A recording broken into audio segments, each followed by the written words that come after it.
পুজোর আগে এ রাজ্যে ঢুকতে শুরু করলো বাংলাদেশের ইলিশ মাছ। বৃহস্পতিবার উত্তর 24 পরগনা পেট্রাপোল সীমান্ত দিয়ে প্রবেশ করলো ইলিশ বোঝাই ট্রাক। কত দামে বিক্রি হবে সে সম্পর্কে এখনও কিছু নিশ্চিত করে বলতে পারছে না এ রাজ্যের পাইকারি ব্যবসায়ীরা। তাদের মতে যোগান কম থাকায় এবার চড়া দামে হতে পারে বাংলাদেশের ইলিশ মাছ।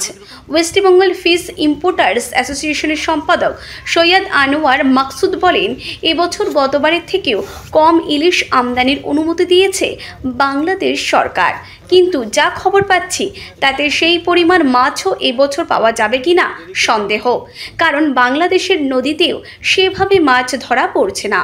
ফলে অনুমতি থাকলেও সেই পরিমাণ ইলিশ সে দেশের ব্যবসায়ীরা পাঠাতে পারবে কিনা সে সম্পর্কে আমরা খুবই সন্দিহান।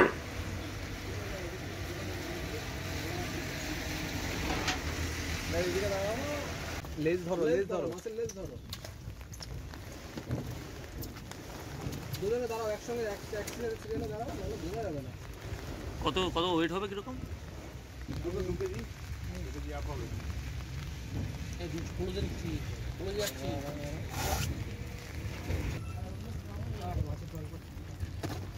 সমস্ত হাতগুলো কাছাকাছি নিয়ে আসো, কাছাকাছি নিয়ে আসো, ব্যাস ব্যাস, আরো কাছে নিয়ে আসো, তোমার ডান হাতটা আরো কাছে নিয়ে আসো। এদিকটাই বাবার একটু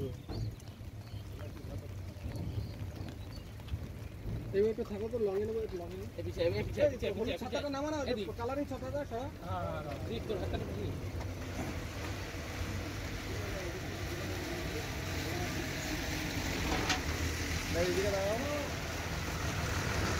ইলিশ মাছ। ইলিশ মাছ কত টন আছে আপনার গাড়িতে?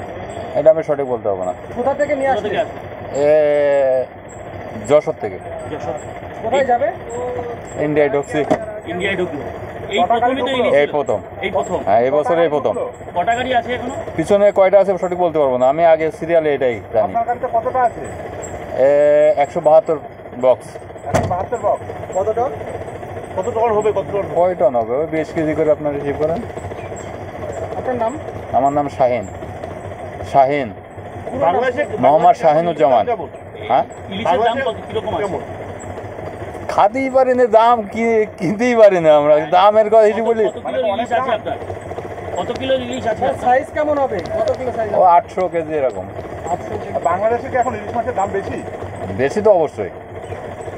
আপনার নাম? আমার নাম মোহাম্মদ শাহিনুজ্জামান।